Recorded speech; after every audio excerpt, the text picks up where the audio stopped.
Assembly elections. I am Vinay Kumar.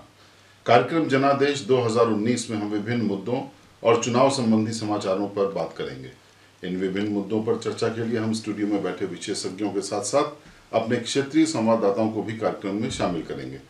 आज हमारे साथ स्टूडियो में मौजूद हैं आर राजगोपालन, वरिष्ठ पत्रकार, और शेखर अय्यर, वरिष्ठ पत्रकार और राजनीतिक विश्लेषक। आप दोनों का स्वागत है स्टूडियो में। आज हम कर्नाटक पर बात करेंगे। आइए इससे पहले आज की बड़ी खबरों पर नजर डाल लेते हैं। कार्यक्रम की शुरुआत में रुख करते हैं आज की बड़ी खबर की ओर। एक महत्वपूर्ण फैसले में उच्चतम न्यायालय ने अपने अंतरिम आदेश में सभी राजनीतिक दलों को निर्देश दिया है कि वे चुनावी बॉन्ड प्राप्त करने की रसीद और चंदा देने वालों की पहचान के बारे में निर्वाचन आयोग को सीलबंद लिफाफे में 30 मई तक जानकारी उपलब्ध कराएं। केंद्र ने पिछले वर्ष जनवरी 2018 में चुनावी बॉन्ड योजना की अधिसूचना जारी की थी। इस योजना में कोई भी भारतीय नागरिक या भारत में स्थापित कंपनी चुनावी बॉन्ड खरीद सकती है। Raju, I would like your comments on this election. But Supreme Court, in its wisdom, after scrutinizing the later part of it, they have given a ruling, and every political party will accept it, and the Election Commission has also welcomed it a short while ago. Supreme court ने ये बात भी स्वीकार किया अपने order पे कि इस मामला जो है बहुत बड़ा है, इसमें कई इश्यूज जुड़े हैं, लेकिन चुनाव की प्रक्रिया क्योंकि अभी चल रही है, इस वक्त वो कोई स्टे नहीं दे रहे। बाद में वो ये करेंगे, लेकिन सारे पार्टीज अपने कितने बॉन्ड उनको मिला है, क्या मिला है, वो इलेक्शन कमीशन को दे देंगे और इलेक्शन कमीशन सुप्रीम कोर्ट को सौंप देगा सीट कवर में। कि रोक लगाने को चुनौती देने वाली याचिका पर उच्चतम न्यायालय 15 अप्रैल को सुनवाई करेगा। प्रधान न्यायाधीश रंजन गोगोई की अध्यक्षता वाली पीठ के समक्ष पेश ये याचिका फिल्म के निर्माताओं की ओर से दायर की गई है। न्यायालय ने मामला निर्वाचन आयोग पर छोड़ दिया था क्योंकि तब तक फिल्म को सेंसर बोर्ड का प्रमाण पत्र नहीं मिला था। बाद में मंगलवार की शाम को सेंसर बोर्ड ने प्रमाण पत्र दे दिया और बुधवार को कांग्रेस कार्यकर्ता के अनुरोध पर निर्वाचन आयोग ने फिल्म दिखाने पर रोक लगा दी। अब बात करते हैं चुनावी सरगर्मियों की। भारतीय जनता पार्टी के वरिष्ठ नेता और प्रधानमंत्री नरेंद्र मोदी आज महाराष्ट्र के अहमदनगर में एक चुनावी रैली को संबोधित कर रहे थे। उन्होंने भरोसा दिलाया है कि एनडीए राष्ट्र को भ्रष्टाचार मुक्त मजबूत सरकार देगी।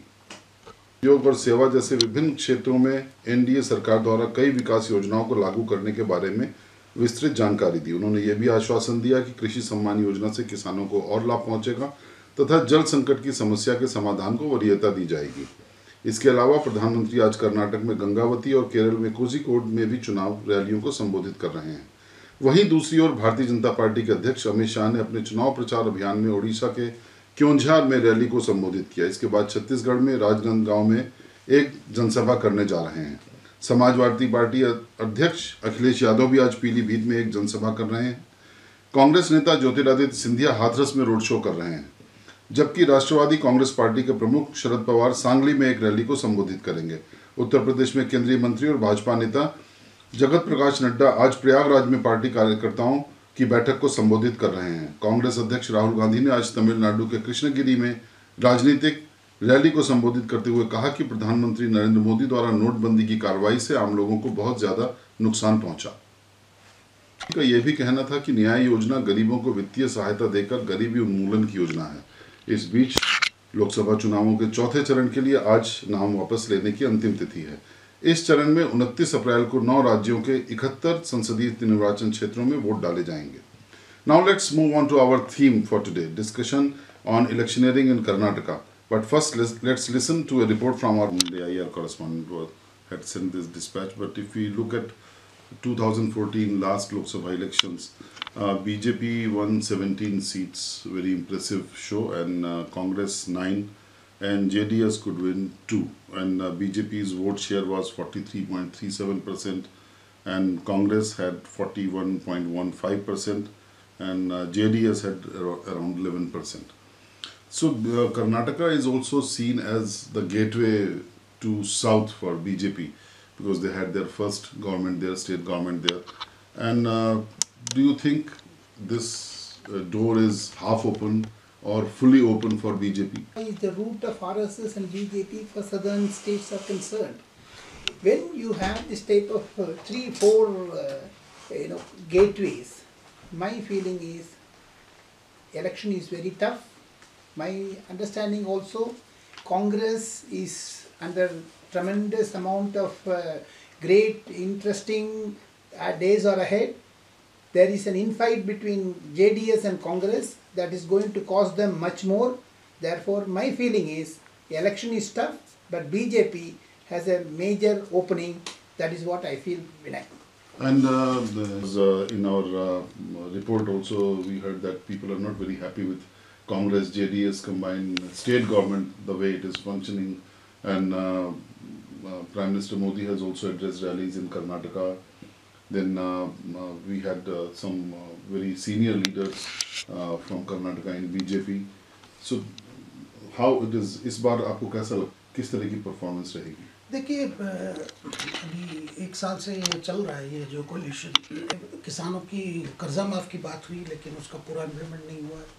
साथ साथ दोनों गठबंधन के बीच में जेडीएस और कांग्रेस नेताओं के बीच में जो ठीक अंडरस्टैंडिंग नहीं हो पाई है, जो फ्रिक्शन हमेशा चालू रहा है, उसको लेकर ग्राउंड लेवल पे काफ़ी टेंशन है। कई कॉन्स्टिट्यूंसी, अच्छा इस बार जिस तरह उनकी जो एग्रीमेंट हुई सीट शेयरिंग, उसमें भी बहुत कांग्रेस नेता नाखुश हैं कि भाई कुछ अच्छे कांग्रेस सीट जेडीएस को दिए गए और जेडीएस ने जो मांगा वो दिया गया। और दूसरी तरफ हम देख रहे हैं कि ऐसे मांडिया जैसे सीट है जिसमें सुमलता एक्ट्रेस खड़ी हो रही है, जो अमरीश की वाइफ है वो अकेली खड़ी हो रही है, जिनको अनऑफिशियली कहा जा रहा है कि भाई कांग्रेस नेता उसको ज़्यादा सपोर्ट कर रहे हैं, बीजेपी तो वैसे ऑफिशियली किया है। तो कहीं ना कहीं ये लोकसभा चुनाव ना केवल वहाँ से एमपीज को डिसाइड भी करेगी, साथ साथ ये कोalition के फ्यूचर क्या रहेगी वो ज़्यादातर डिपेंड करेगा इस लोकसभा चुनाव पे। मुझे लगता है कि असेंबली इलेक्शन में जेडीएस के खिलाफ कांग्रेस ने जितना जुर्माना लगाया है, जितना exchange of bad words between them, ये रिस्ट वॉच के ऊपर कुमारस्वामी ने अपना हाथ में रिस्ट वॉच 75 लाख किधर से आया करके सेम कुमारस्वामी बोला, लेकिन उसको अध्यक्षता में कर रहे हैं। तो कॉन्ट्रडिक्शन इज देयर। मुझे लगता है इलेक्शंस के बाद कर्नाटका गवर्नमेंट का खतरा बहुत है। तुमकुर से में है पूरा फैमिली उनका, देवेगौड़ा जी का इस बार चुनाव के मैदान में है। तुमकुर से वो है, उनका ग्रैंड सन है हासन से, जो उनकी अपनी सीट हुआ करती थी। तो देवेगौड़ा फैमिली के ऊपर आपका क्या? मुझे इतना सर्विस किया है कर्नाटका का, प्रधानमंत्री रूप में, इसमें रूप में, चीफ मिनिस्टर रूप में, बहुत ही कुछ किया है। लेकिन देवेगौड़ा का कार्यकाल यानी उनके इतना उम्र पर भी 5th time 6th time contest करके बहुत मुश्किल से आ रहे कैंपेन में आगे। मुझे लगता है देवेगौड़ा फैमिली का दबदबाव है जो कर्नाटका के ऊपर है वो वीकन होगा, क्योंकि इतना राज्य किया है, कम से कम 30 साल से है। इसको मुझे लगता है public are not interested in that type of one family rule in Karnataka, which is imposing heavily on the communities and people of Karnataka. It's a 87-year-old former Prime Minister. He is seeking re-election for the 7th time in Lok Sabha, and almost his entire family is contesting. So, how do you view this? Hassan is kept for his grandson. Tumkur, he has shifted to Tumkur.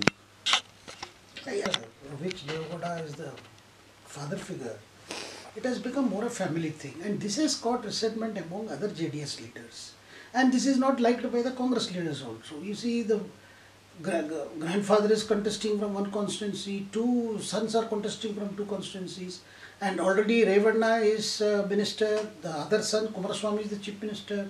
So there is a lot of resentment, and Congress is finding it that this coalition that they are supporting was essentially to keep BJP out of the power, which had emerged as the second largest party.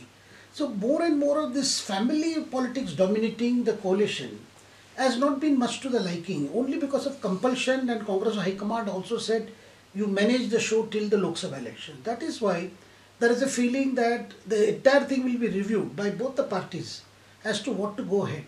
If the coalition gets a good number of Lok Sabha seats, then probably the arrangement may continue. But if it is not up to the satisfaction of both the parties, then they may review their ties and understanding. And that is frequently being conducted. That shows the public is also having a suspicion on the political leadership of the Karnataka state. Every time one particular 2-3 ministers' houses are being raided. For example, if dairy is taken from Mr. Shivkumar's house or from another minister's house, these are all certain commotional points where the public of Karnataka, voters of Karnataka, have an apprehension that people are hoarding money, and every income tax raise conducted brings out at least 100 crores, 200 crores like that. Total amount, though it is also causing immense worry. That is also a political point of discussion for election campaign of 2019 Lok Sabha in Karnataka. Ramaiah and Devegowda, they were campaigning jointly. So was it for the public consumption? And Siddaramaiah was once with JDS. They fell out, both Devegowda and Siddaramaiah. But today, yesterday, it was it a show of unity? Vinay, no enemies, but at the top they come and handshake with each other. It is like not like Mayawati, Mulayam Singh Yadav Gathbandhan, but in Karnataka, this Siddaramaiah and Devegowda is only for photo opportunity, and नीचे तो बहुत दोनों को दोनों पैर काट रहे हैं. In Bangalore, we have a very interesting candidate which Prime Minister Modi himself chose, Tejasvi Surya, the youngest Lok Sabha contestant, and he himself had tweeted that he was surprised by the BJP nomination, and Anand Kumar, who used to represent that constituency, his wife was expecting after his death, she was expecting that she will be nominated, but like a true soldier of a disciplined party, she went with the decision taken by the party.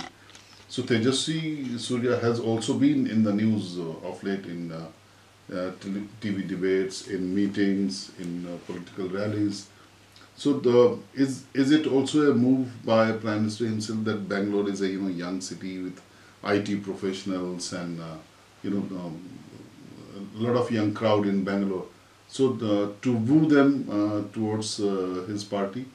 And increasingly, the approach of the Prime Minister Modi is that the party should encourage more and more of its unknown karyakartas and give them an opportunity to contest elections instead of only senior leaders dominating, because this is the scenario in Congress and JDS.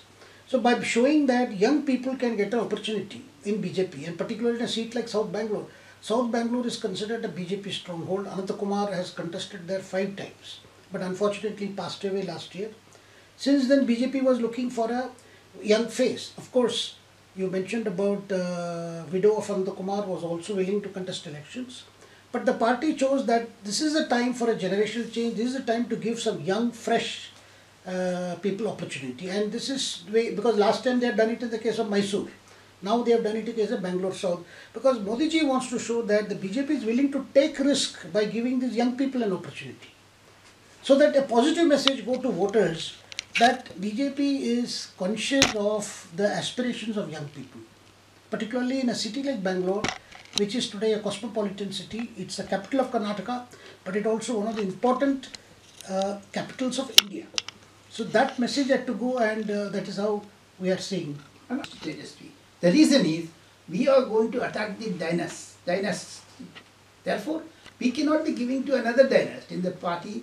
The wife of Anand Kumar, she may be given some other seat, not that Bangalore South. Why she is more concentrated on that? Therefore, Prime Minister stood to the ground from the BJP leaders' resistance and allotted the seat to Mr. Tejasvi. That shows, as Shekhar said, Prime Minister wants generational change. Aspirational persons should be put forward and given more responsibility. He is only 28 years and he has a long way to go. Thereby, for another 50 years, Karnataka leadership is made. That is how the BJP is grooming the young leadership. Director Prakash Raj has also, he is also in the fray from Bangalore city.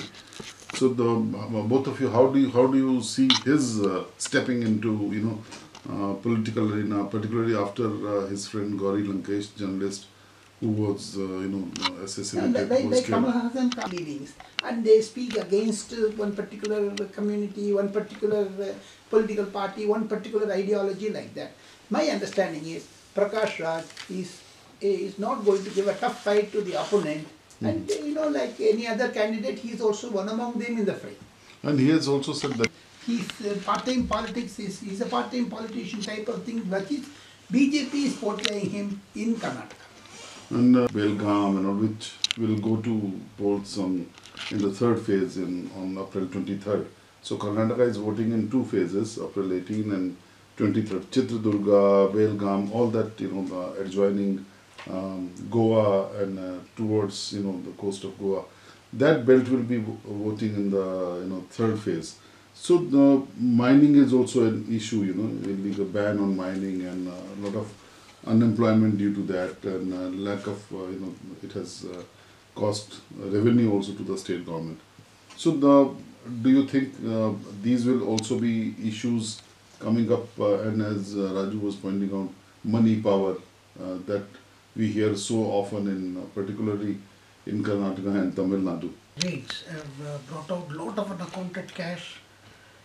Despite so many steps being taken to prevent black money, we are finding that representatives of people are keeping, huge cash.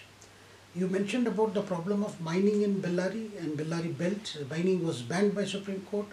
After that, there has been a drop in employment for a lot of people, and they want some way has to be found to resume mining. But this issue, the Supreme Court has been so far firm, and this is also the problem in Goa, where a lot of economic activity was dependent on mining. There, apart from tourism, there is no other scope in Goa. In Karnataka also the same thing. And the other thing I wanted to say was, you see, Karnataka is, if you look at the in terms of political map of Karnataka, South Karnataka, which is going to elections on April the 18th, is considered to be largely the strongholds of Congress and JDS, while parts of central and as well as coastal Karnataka is seen as a stronghold of the BJP. Therefore, these parties are respectively concentrating on their strongholds so as to win a maximum number of seats.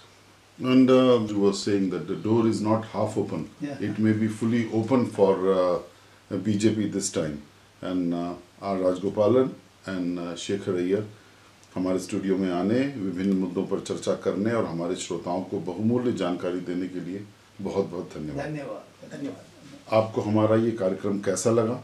आप हमें airnsdtalks@gmail.com पर भी mail कर सकते हैं। श्रोताओं, इसी के साथ हम आपसे विदा लेते हैं। कल इसी समय हम आपसे फिर मिलेंगे कुछ अन्य महत्वपूर्ण चुनाव संबंधी समाचारों और मुद्दों के साथ। नमस्कार।